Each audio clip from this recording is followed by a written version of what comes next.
Elections के हवाले से अगर बात की जाए तो क्या इलेक्शन कमीशन को अब आगे जाकर पेशावर हाई कोर्ट के इस फैसले को चैलेंज करना चाहिए या नहीं करना चाहिए, या वो करेंगे या नहीं? और इससे पहले जो इलेक्शन कमीशन के क्लेम्स थे कि पीटीआई का इंट्रा पार्टी इलेक्शन बेज़ाब्तगियों से भरा हुआ है, इसीलिए उन्होंने उनके नए चेयरमैन को भी कबूल नहीं किया, वो कितना ऑब्जेक्टिव था, इसी पर हम बात करते हैं। कंवर दिलशाद साहब हमारे साथ मौजूद हैं, साबिक सेक्रेटरी हैं इलेक्शन कमीशन के। कंवर साहब बताइएगा, तहरीक इंसाफ को जो बल्ले का निशान है दोबारा से मिल गया, कैसे देखते हैं इस फैसले को आप? ये बहुत अच्छा फैसला आया जनाब, इस लिहाज से कि अपने पेशावर हाई कोर्ट ने लेवल प्लेइंग फील्ड के हवाले से एक बड़ा सही फैसला किया है। और इलेक्शन कमीशन पाकिस्तान का भी फैसला दुरुस्त था। इलेक्शन कमीशन पाकिस्तान ने इलेक्शन एक्ट 215 और 209 के तहत जो इंटर पार्टी इलेक्शन और सिंबल वापस लिया था, वो भी कानूनी तौर पर दुरुस्त था।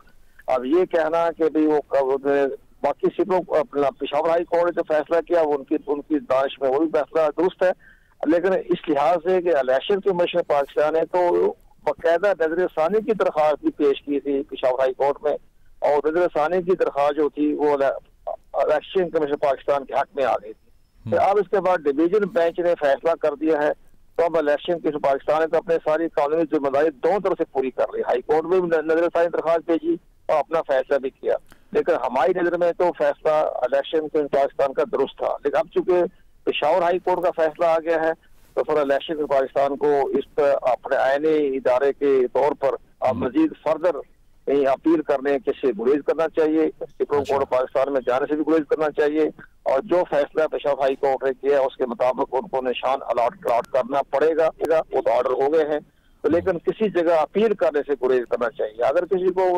तहफ़्फ़ुज़ात हैं तो जिन्होंने दरखास्तें दी हुई थी इंटर पार्टी इलेक्शन के खिलाफ, वो जाए सुप्रीम कोर्ट पाकिस्तान में, लेकिन इलेक्शन में पाकिस्तान अपने फैसले के मुताबिक खामोश रहे और उन्होंने अपना कानूनी इदारे के मुताबिक अपना काम कर दिया उन्होंने। वो ठीक है, अगर आप लेवल प्लेइंग फील्ड भी चल रही है, हम सुप्रीम कोर्ट पाकिस्तान पर ज्यादा दबाव न डालें, उन्होंने बड़े बड़े अहम फैसले कर दिए हैं। इस लिहाज से तमाम सियासी जमातों को आइंदा इंतखाबात की तैयारी करनी चाहिए जो 8 फरवरी को हो रहे हैं। कंवर साहब, लेकिन पहले आपने कहा जिस तरह से कि इलेक्शन कमीशन का फैसला भी ठीक था और अब जो फैसला पेशावर हाई कोर्ट से आया वो भी ठीक है, अगर ये तो आइडियल सिचुएशन है ना कि नहीं करना चाहिए, अगर इलेक्शन कमीशन इस फैसले को भी तस्लीम नहीं करता तो फिर तो दोबारा से इस कयास का आगाज हो जाएगा जो पेशावर हाई कोर्ट के फैसले के बाद खत्म होता दिखाई दे रहा है। इलेक्शन कमीशन पाकिस्तान तो फरीक नहीं बनता रहे। इलेक्शन के पाकिस्तान एक आईनी इदारा है, उसका जो फैसला उसमें जो हमारा जो सेक्शन 215 है और उसमें सेक्शन 209 और 215 में ये लिखा हुआ है कि जब इलेक्शन कमीशन किसी पार्टी की रजिस्ट्रेशन वापस ले या उसका सिंबल वापस ले तो उस मुतासरा पार्टी को आला अदालत में जाने के लिए बाकायदा अपील करने का इस्तेकाक है, वो जा सकते हैं। तो 30 दिन के अंदर अंदर अपने मुतलका हाई कोर्ट में या सुप्रीम कोर्ट में जा सकते हैं। तो ये तो उसने बाकायदा कानून में लिखा था, जिसके मुताबिक पेशावर हाई कोर्ट में फैसला आया और सिंगल बेंच के फैसला आ गया। सिंगल बेंच ने इलेक्शन कमीशन पाकिस्तान के फैसले को खारिज करार दे दिया।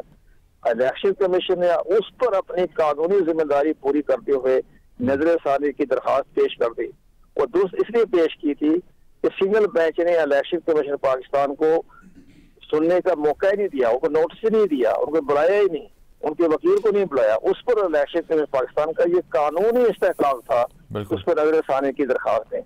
लेकिन इसके बावजूद इसके अली जफर साहब ये कह रहे हैं कि बल्ले का निशान छीनने की एक पूरी कोशिश थी जो नाकाम हुई है, तो पीटीआई आपको लगता है इसी तरह देख रही है इलेक्शन कमीशन को जिस तरह आप कह रहे हैं?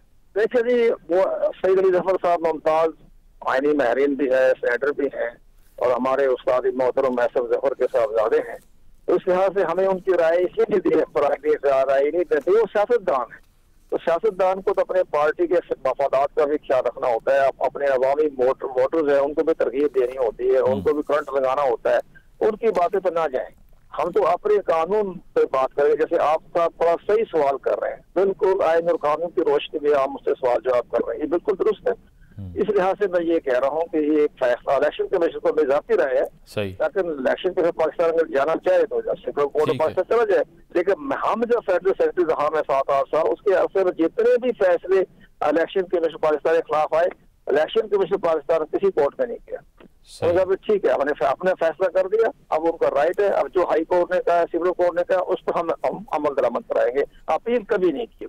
ठीक है, बहुत बहुत शुक्रिया। कंवर दिलशाह साहब हमारे साथ मौजूद थे और उनका कहना यही था कि इसको मज़ीद इलेक्शन कमीशन को आइडियली नहीं करना चाहिए, और क्योंकि एक आईनी अदालत है तो इस फैसले को तस्लीम करते हुए मज़ीद अपील में जाने से इलेक्शन कमीशन को गुरेज करना चाहिए।